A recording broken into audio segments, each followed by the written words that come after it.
Stressful na ba ang inyong pagsasama at madalas na kayong mag-away lalo na tungkol sa pera? Nako, kung kayo ay nag-aaway na, nako, panoorin nyo ito. Hi there, this is Chinkitan, also known as Mr. Chink Positive. Welcome to Happy Wife, Happy Life channel. This is our second channel po. Ito yung channel ng aking misis. Actually, kami dalawa po nag-partner po dito. My goal in making this channel is to help really to build stronger marriages, one marriage at a time.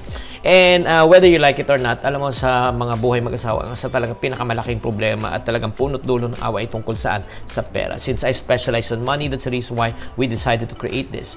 And my goal in making this video is to help you understand. If you don't talk about and discuss about money in a relationship, sooner or later it will just explode like a volcano. And I want also to help you to prevent and avoid financial stress in marriages, especially yung away tungkol sa pera. Ay nako, pag-awayin niyo yung pagmamahal sa isa't isa, wag lang tungkol sa pera. So in this session, I want to talk about the 8 biggest money fights in a relationship. Let's get right into it.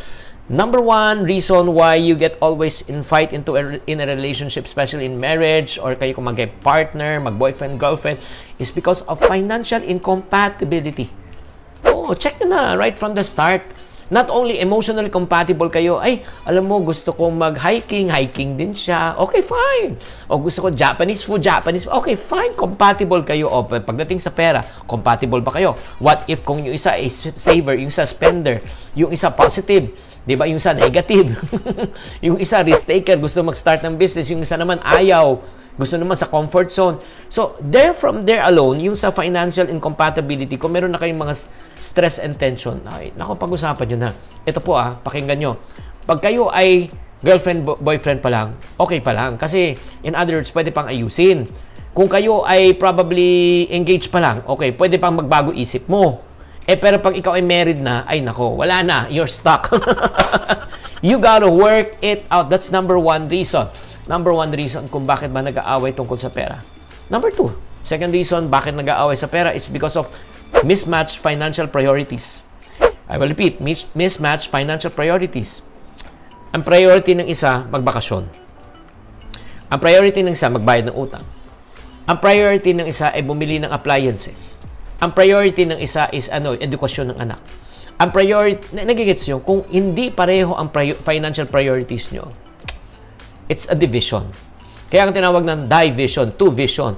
Di ba yung isa papunta ng kanan, isa papunta ng kaliwa. Kailangan po united kayo in one vision. Dapat common ang goal and vision nyo. Kung may mismatched financial priorities, yan po mangyayari. Number 3, third reason why you have big money fights is because of financial dishonesty. Yung dishonest ba, yung parang buying things and then you hide it. Bumibili ka tapos hindi mo pinapakita, tinatago mo, hindi mo nire-reveal, tapos dahan-dahan mo ilalabas, bigla nang ilalabas mo one day, tapos sabihin, oh, ba't nandyan yan? Saan galing? Ah, luma na yan. Hindi mo nire-reveal. Yun po ang problema. So, in other words, if you are dishonest, may tinatago ka, alam mo, that's a cause of what? Financial stress, at the same relational stress, and then it will lead to money fights. Why? Because the foundation of relationship is trust. When there's broken trust, there's broken relationship, and that causes fights. Fourth reason why you have big money fights is because of bad financial decision. Isa pa yan. Yung isa, nag-decide on its own na hindi pinaalam kay Mr. or kay Mrs. Bigla na lang nagkamali. Nung nagkamali, yun na. Patay na. Na-realize it's too late already because they lost everything. I've witnessed a lot of marriages got broken because of what? Bad financial decisions. Sana yung financial decisions were made by the two. Most of the time, yung financial decision was made by one. Tinago, hindi pinaalam. Pero with good intention, like for example, may kakilala ako, malaki ipon niya kasi malaki kinikita niya sa kumpanya. Nakatenga lang sa bangko. So, yung misis niya, hindi pinaalam kay Mr. In-invest sa mataas na interest, 10% interest per month. Tumakbo siya ng 2 years. 2 years na talagang kumikita ng 10%. Tuwan-tuwa si misis kasi ang dami pang shopping money. Diba? But after 2 years, dinagdagan pa rin niya. Hindi lang siya nagdagdag, in-invite pa rin niya kamag-anak, kapatid niya na mag-invest doon. And then on the 3rd year, bigla na lang nawala yung kumpanya. So, to cut the long story short, nako, nawala.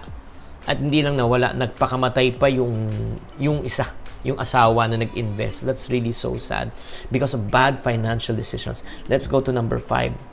Fifth reason why there's big money fight is because of overspending. When you talk about overspending, the lack of financial control, the lack of financial discipline, mahilig ba mag-shopping, magbakasyon na hindi na nag-iisip, mahilig kumain sa labas, mahilig bumili ng gamit na hindi naman talaga kailangan, may mga hobbies, diba, sinusuportahan yung mga hobbies, or probably may bisyo. So in other words, kung talaga kayo ay nag-overspend, you're spending more than what you can really afford, alam mo, mag-aaway talaga kayo. Ay, ang hirap talaga niyan. Let's go to number 6. Biggest money fight, cause of money fights is what? The inability to compromise. When you say inability to compromise, parati, yung extremes kayong dalawa. Yung isa, sige, gusto ko ito Gusto ko 100%. Yung isa naman, ayaw ko, gusto ko 10% lang. So, alam mo kung nag-aaway talaga kayo, yung either black and white lang kayo, either hot or cold lang kayo, maniwala kayo, hindi kayo talaga magkakaisa.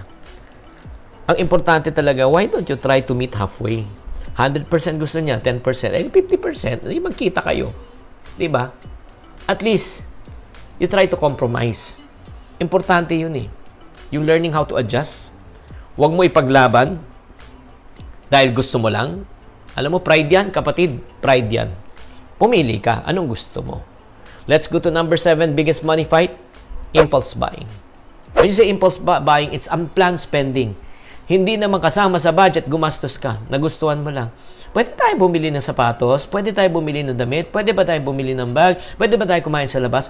Wala namang problema as long as part of the budget naka-plan siya. When if it's not planned, it's called impulse buying, chances are, masisira ang budget nyo. Always remember, there are times that most of the time, income is limited, but expenses are unlimited. So it's very important. That's another cause of big money fights. And number 8, okay, before we go to number 8, let's recap again. Recap po tayo. Financial incompatibility, that's number 1, cause of money fights. Mismatched financial priorities. Number 2, financial dishonesty. You hide something from your spouse. Number 4, bad financial decisions. And then you regret it. Number 5, overspending, the lack of discipline. Number 6, inability to compromise. You cannot agree. Number 7, impulse buying. And number 8 reason why there's a money fight is because of hidden debts. Yes. Nagkamali ka, meron kang inutangan na hindi mo pinaalam sa asawa mo at may naniningil na. Ginamit mo yung credit card na hindi mo pinaalam sa mister mo at dumating na ang billing statement. Yun. So, nangutang ka sa mga kaibigan at kapag-anak mo using your own checking account and then right now, nagtatalbogan na ang cheque. Yun po ang pinakamasakit talaga. Pag tinago mo ang katotohanan, darating ang panahon, lalabas ang katotohanan. Pero may kasabihan nga ang mga basura, sisingaw din ang amoy. Diba? Mangangamoy din siya. So, it's very important for you to understand, okay, what are the things that's hindering your marriage? That's the reason why you have what we call constant money fights. Among the 8 right now, can you please check? Ano po yung parang madalas yung pag-awayan? Okay, ulitin po natin. Is it financial incompatibility? Is it mismatched financial priorities? Is it financial dishonesty? Bad spending decision? Or number 5, overspending? Number 6, inability to compromise? Number 7, impulse buying? Or number 8, hidden debts? Check nyo. Comment ka lang kung ilan out of the 8, ilan po ang score nyo. Sana naman maayos po. And then probably you're asking, Chinky, gusto namin maayos, pero gusto namin bumait, pero di namin magawa. Sana sa Diyos ang awa na sa tao ang gawa. If you want me to help you, I highly recommend that you read this book of ours called Happy Wife, Happy Life. Kung hindi nyo pa nababasa to. This book will talk about the 3 major causes why there's, again, conflict in marriages, lack of money, lack of communication, lack of sex or intimacy. Okay, marami kayong mapupulot because this is a workbook. In the end of every chapter, meron kayong worksheet na gagawin o workshop. Think, discuss, and agree. Yun po. Ang kaganda ng libro na ito. And then we have also released another new book called Pera ni Mr. and Mrs. that focuses only on money. It's me and my wife, happy life na ano. So if you order this book at 400 pesos, this book naman po is 190. Pero may good news po ako sa inyo to help you out with your marriage. Order this book, A Happy Wife, Happy Life. I will give this book to you for free. Yes, this will be given to you as a gift. So if you want to order this book, you get this book for free. So you want to get this book, all you need to do is just type the word called Happy Wife. Happy Wife right now inside your comment box, and after this I will send you a link so that you'll be able to order this book. And once you order this book, okay, so we will send it to you door to door. Nandito lang po sa Pilipinas to, wala pa sa team abroad. So type the word called Happy Wife right now, 400 pesos plus 100 pesos shipping fee. I hope that you're enlightened with this video, and please do share this video with other people whom you know who are having marital problem because of money. I know and I do believe this will clear their mind out, and they will be able to identify what's the root cause of their disagreement, especially with money. This is Chinkitan saying, kapag may happy wife, merong kang happy life. Bye!